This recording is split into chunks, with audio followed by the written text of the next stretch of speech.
You seem to often write the character you'll be playing as sort of a half-witted, questionable morale. Why do you believe that's a good fit for you as an actor? And don't get that question wrong. I think you're a great guy. You know what I think it is? I feel like it's just more interesting. I don't know. So like maybe that's like I think my taste individually when I watch something, I like stuff that's ambiguous. I like things that don't hit you over the head with what you're supposed to feel or how you're supposed to translate it. I find that ambiguity like more interesting. And so for me, like having a protagonist that could easily be an antagonist in another story feels like it's just an interesting way to start a story and to center a story. And I think it throws the audience off, and it gets rid of a lot of cliches that you might step into if your protagonist is just always good, always wholesome. Everyone knows what reaction that kind of character is supposed to have in situations. And I think when the character isn't limited to that, it just makes the whole experience more interesting.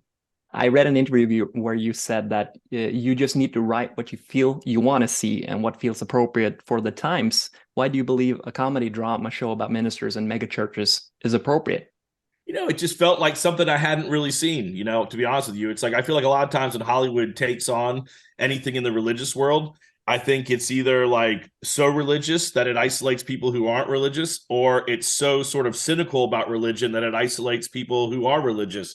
And I wanted to try to figure out how to craft something that's set in that world, but hopefully opens the doors to kind of anyone. Make a story that's a little bit universally appealing. And we've done that by just really trying hard to never make religion the butt of the joke. That it's the joke is the people who would use religion to like line their own pockets, that's who we're after. And it just felt like tricky ground. I mean, when, religion is a very touchy subject in America.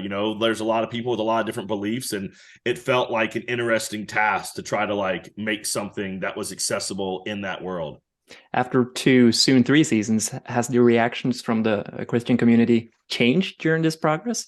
I get a lot of stuff from people who used to go to church. I get a lot of stuff from people who go to church. I think that they recognize these types of personalities in the world, and I think Christians are turned off by them. But I think that it is a type of person that's out there in the world, and the false prophet's always been around. So I don't think it's like I think it's a universally known sort of archetype.